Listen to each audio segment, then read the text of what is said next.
Assalamualaikum warahmatullahi wabarakatuh. Bismillah, alhamdulillah, wa syukurillah, wa la hawla wa la quwata illa billah. Asyhadu an la ilaha illallah wahdahu la syarika lah, wa asyhadu anna Muhammadan abduhu wa rasuluh. Allahumma shalli wa sallim ala sayyidina Muhammadin wa ala alihi wa ashabihi ajma'in, amma ba'd. Qala Allah Ta'ala fi kitabil karim, a'udzu billahi minasy syaithanir rajim. Ya ayyuhalladzina amanu idza qila lakum tafassahu fil majalis fafsahu yafsahillahu lakum wa idza qila ansuzu fansuzu yarfa'illahu alladzina amanu minkum walladzina utul ilma darajat wallahu bima ta'maluna khabir. Bismillahirrahmanirrahim. Raditu billahi rabba wa bil islami dina wa bi Muhammadin nabiyya wa rasula. Rabbi zidni ilma warzuqni fahma, amin. Sahabat Ramadan yang dimuliakan Allah,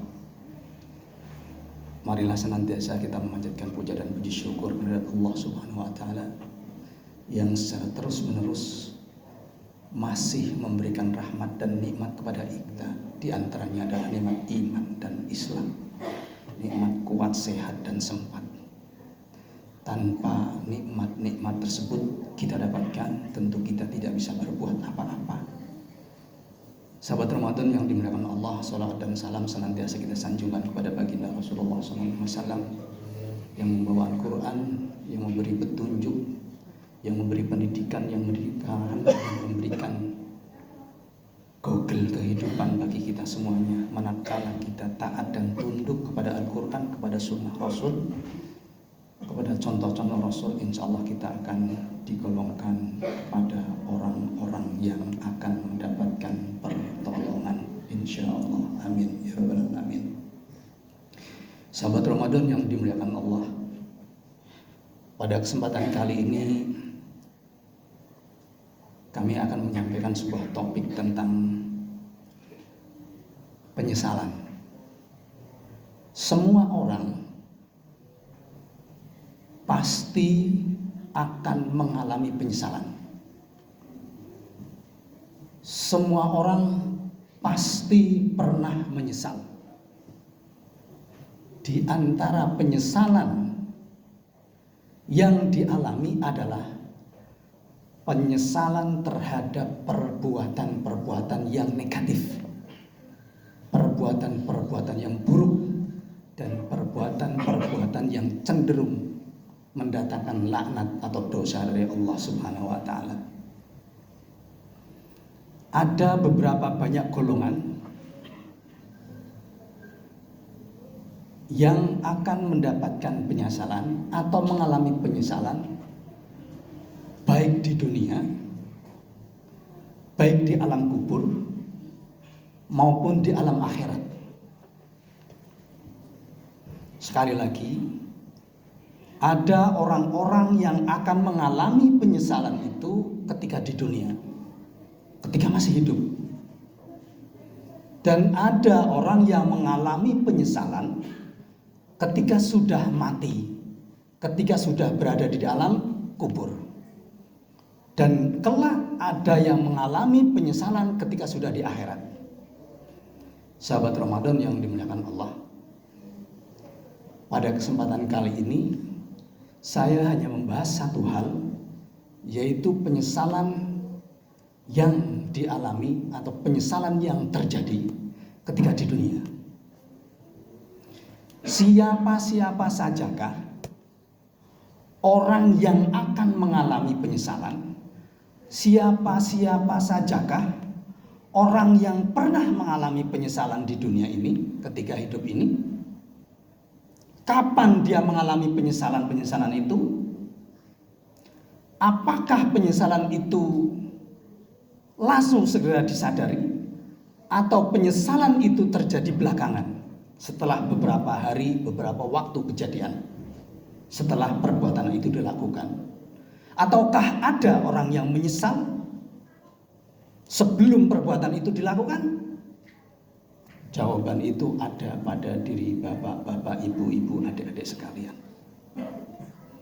Salah satu golongan orang yang akan mengalami penyesalan atau pernah mengalami penyesalan adalah orang-orang yang beriman. Dan orang-orang yang beriman ketika menyesal maka dia akan segera bertaubat, mendatangi Allah dengan serendah-rendahnya membaca istighfar.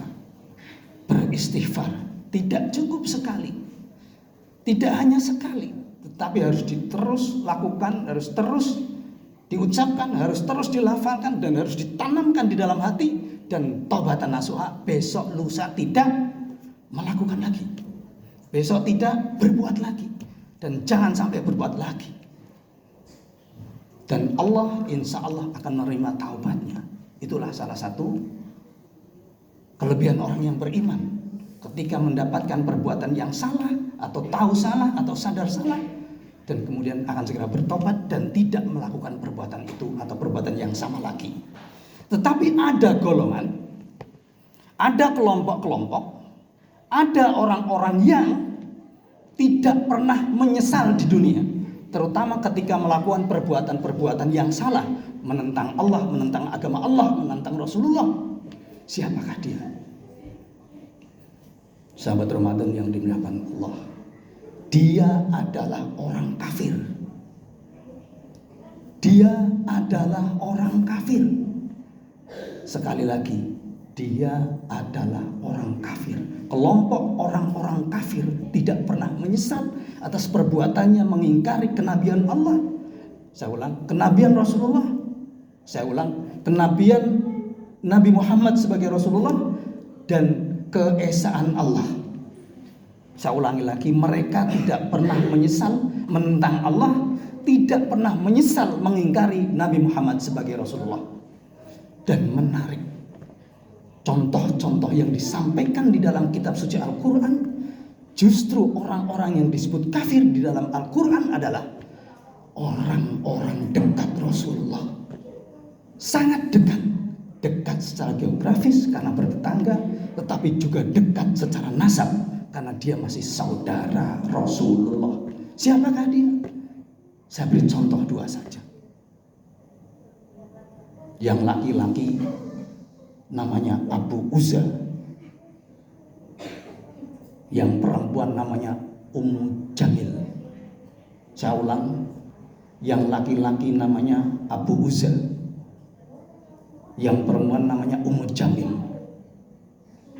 Belakangan nama ini begitu tenar karena diparapkan atau diinisialkan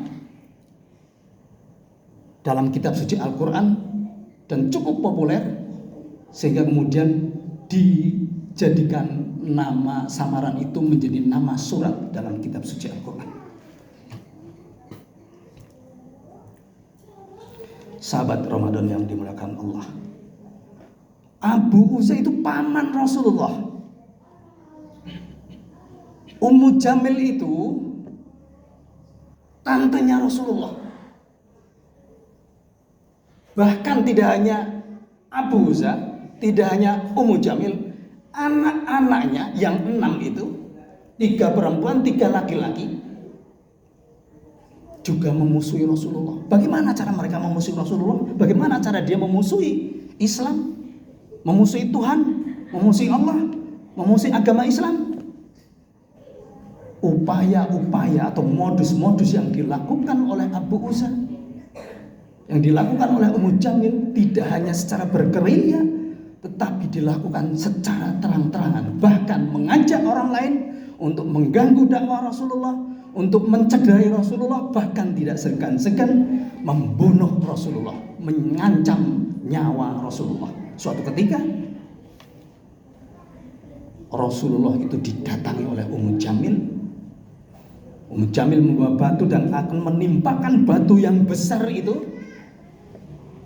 di kepalanya Rasulullah.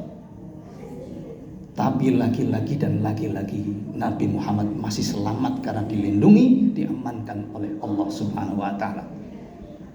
Memang beberapa sejarah menyebutkan Nabi Muhammad sempat mengalami cedera karena dilempari dengan batu, dilempari dengan kotoran, dihalang-halangi dengan rintangan-rintangan kayu berduri dan macam-macam.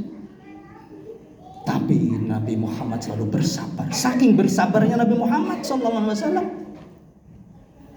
Nabi Muhammad pernah memintakan ampun saudara-saudaranya, termasuk Ummu Jamil dan Abu Musa.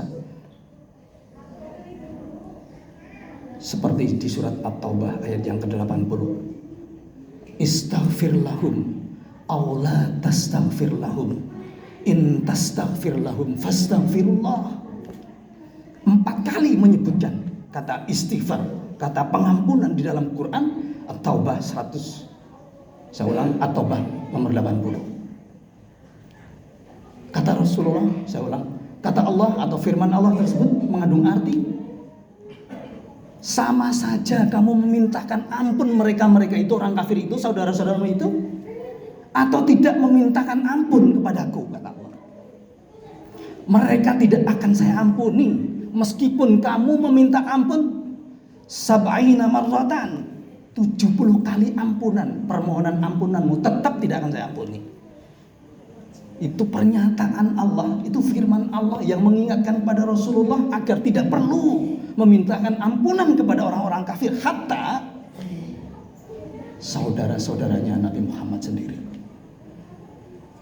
Sahabat Ramadan yang dimuliakan Allah, kita sebagai orang yang beriman, yang bertakwa, ketika bersalah, ketika melakukan kesalahan, dan kita kebetulan diberi hidayah untuk sadar, jangan ulangi, jangan lakukan lagi yang namanya perbuatan salah tersebut.